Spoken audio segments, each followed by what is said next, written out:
I was lucky enough to check out Lucky's Tale on the Oculus Rift, and that was my first ever VR experience. So thank you for that. And I'm thanking him because this is Paul Bettner. He is the CEO and founder of Playful, the creators of Lucky's Tale, which is available only right now on the Oculus Rift, especially for the Oculus Rift. Yeah. When I was using the headset, I felt like I was moving, but I knew I wasn't. It's a very interesting experience. What are you hoping people feel when they strap on their headset and go into Lucky's world? So the main thing I want them to feel is like they're literally inside the game. You know, when we played games as kids, and you know, I can remember the first time I ever played Mario, say when I was 8 or 9 years old, and to my childlike brain, I literally felt like I was inside the game. And as I've gotten older, that feeling's worn off a little bit, and it doesn't feel that way anymore. But the first time you put on that headset and you're in there with Lucky, you just feel like a kid again. It's really cute, by the way. I've been trying to explain what it's like on camera, and of course, really hard. It's hard to explain it because I feel like I might be the camera, or my head is what would normally be the camera view. So I'm looking around, trying to figure out what's around me, and trying not like. For instance, I remember I was moving into a wall, and I moved back because I felt like, oh no.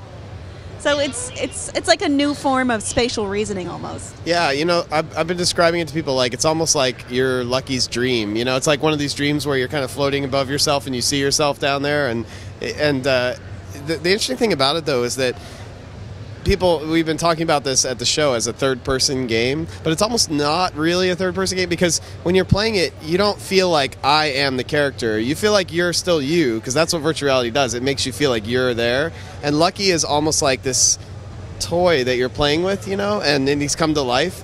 And, we do little things in the game to kind of enhance that. Like when you look down at Lucky, he looks back up at you and he kind of sniffs and wiggles his nose, and you feel this connection to the character.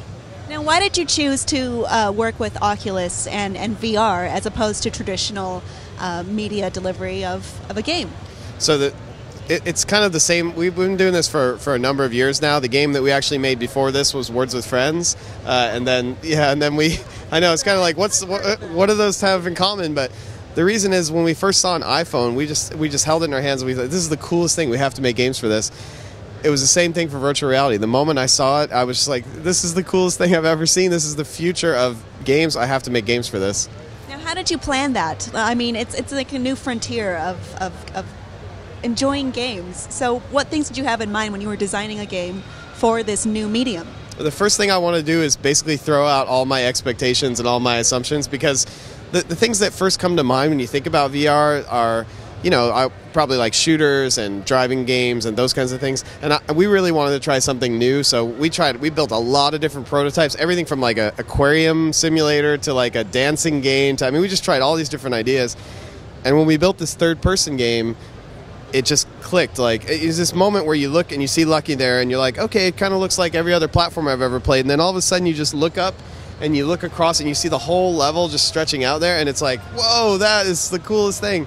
At the moment we kind of had that, we saw that magic, we knew we had to make this game. The interesting thing about this is it's like putting your head into a dome, because you can see full range of motion around you. Lean down and look around, and yeah. Oh yeah, I looked at my shoes, and I expected my foot to be there because I'm not used to this yet. Yes. So how do you design in a world that has that lack of limitation even? Well, the thing is, like, when we're making games for a TV, we can do all these tricks. Like, I've never had to worry about what's behind you in a game before, but in virtual reality, the whole world has to be fully realized, because you can literally look everywhere and see anything, and everything has to have like just the right level of detail, and because your brain is so sensitive to those things when you literally feel like you're in another world. Do you think this will make people?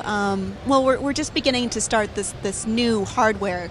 Do you think this will change the way people think about games and gaming? I think so. What I've heard from a lot of folks here at the show, and I've kind of heard this for the last couple months, is some of the stuff we're seeing, and there's some amazing games here at E3 that I can't wait to play, but there's also this feeling of like, yeah, but this is a little bit like what we've seen before, and then people experience this, the Oculus Rift, and they see like Lucky's Tale, and they say, this is what I've been waiting for. This is finally something completely new. So I think there's a lot of excitement for it. Yeah, we're just beginning to scratch the surface, I feel like. Like maybe when we come back next year, there'll be a bunch of things we've never even thought of but seem obvious from that perspective. Yep. It's like it's basically exciting all over again. You know, it's like we feel like it's almost like a rebirth for gaming in some ways. Rekindle the romance. Yes. All right. Well, thanks so much for talking to us, Paul. My pleasure. So Lucky's Tale, it's in demo version now, but the full version will be out hopefully later this year. Yeah, well, I don't know later this year. What we've committed to is that Lucky's Tale will be a launch title for the consumer version of the Oculus Rift, and they haven't said when that comes out. So but as soon as it does come out, we'll be there as the first game you can buy for it. It's up to them. Yeah, it's up to them. All right. Well, look for that soon.